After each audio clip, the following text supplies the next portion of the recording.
कड़कड़ाती बिजली की रोशनी में जमीन पर पड़ा ये आदमी धीरे धीरे खड़ा होता है। इसकी आंखें अंगारों की तरह लाल चमक रही हैं।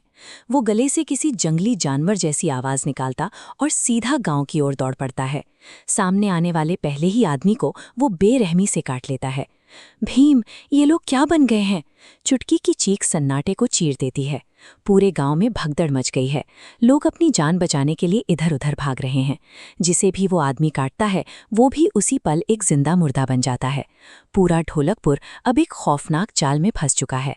भीम और उसके दोस्त एक ऊंची दीवार के पीछे छुपकर इस तबाही को देख रहे हैं। हर तरफ सिर्फ लाल आंखें और डरावनी आवाजें हैं। भीम की नज़र जमीन पर गिरे एक अजीब से कंटेनर पर पड़ती है। उसमें से वही हरे रंग का धुआं निकल रहा है जो उन हमलावरों के मुंह से निकल रहा था। चुटकी उस कंटेनर पर बने खतरे के निशान को देखती है।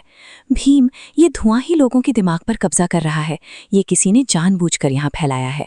गांव में कोई अनजान दुश्मन मौजूद है जो लोगों को दानव बना रहा है। भीम को उस रसायन के स्रोत तक पहुंचना ही होगा। सभी दोस्त सावधानी से आगे बढ़ रहे हैं। तभी राजू का पैर एक सूखी टहनी पर पड़ता है।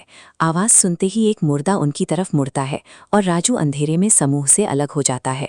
राजू संभल पाता उससे पहले ही एक जिंदा मुर्दा अंधेरे से उस पर झपटता है और हाथ पर गहरा घाव कर देता है। राजू के चेहरे की नसें काली पड़ने लगती हैं। वो दर्द से कराहता है और उसकी आवाज़ भारी होने लगती है। उसकी आंखों में वही लाल चमक आने लगी है। चुटकी अपनी आंखों पर यकीन नहीं कर पाती। राजू नहीं। भीम अपने दोस्त को इस हालत में देखकर सुन पड़ जाता है। भीम राजू का हाथ थामता है। वो अपने दोस्त को इस अंधेरे में खोने नहीं देगा। उसे सूरज ढलने से पहले इसका इलाज ढूंढना ही होगा। भीम की आंखों में अब एक अलग ही चमक है। वो राजू को कंधे पर सहारा देता है और उस दुश्मन की तलाश में निकल पड़ता है। गांव के किनारे बनी एक पुरानी और सुनसान गुफा के अंदर से बिजली की मशीनें चलने की आवाज़ें आ रही हैं। प्रयोगशाला के बीचों बीच एक पागल वैज्ञानिक खड़ा है। उबलते हुए हरे रसायनों के बीच वो अपनी स्क्रीन पर गांव की तबाही देख रहा है। वो वैज्ञानिक पागलों की तरह हंसते हुए कहता है, मेरा बनाया हुआ ये वायरस ढोलकपुर के हर इंसान को मेरा गुलाम बना देगा। भीम गुफा के मुहाने पर पहुंच चुका है। राजू को बचाने और गांव को आज़ाद करने के लिए उसे इस लैब को तबाह करना ही होगा। भीम गुफा के अंदर दहाड़ते हुए घुसता है।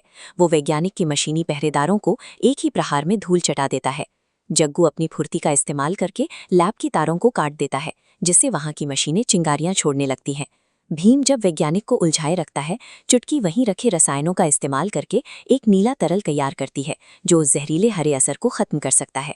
भीम वैज्ञानिक के हाथों से रिमोट छीन लेता है और एक शक्तिशाली मुक्के से मुख्य मशीन को चकनाचूर कर देता है।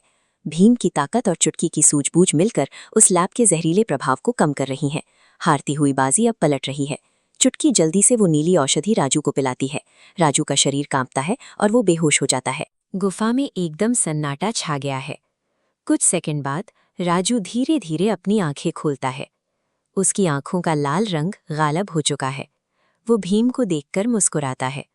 चुटकी बची हुई औषधि हवा में फैला देती है। गांव की गलियों में फैले हुए वे जिंदा मुर्दे भी अब धीरे धीरे अपने असली रूप में लौट रहे हैं। ढोलकपुर की पहाड़ियों के पीछे से सूरज निकल रहा है। भीम, राजू और चुटकी हाथ पकड़कर गांव की तरफ वापस चल पड़ते हैं। हर अंधेरी रात के बाद एक सवेरा जरूर होता है। जब तक भीम और उसके दोस्त साथ हैं, कोई भी बुराई ढोलकपुर को डरा नहीं सकती।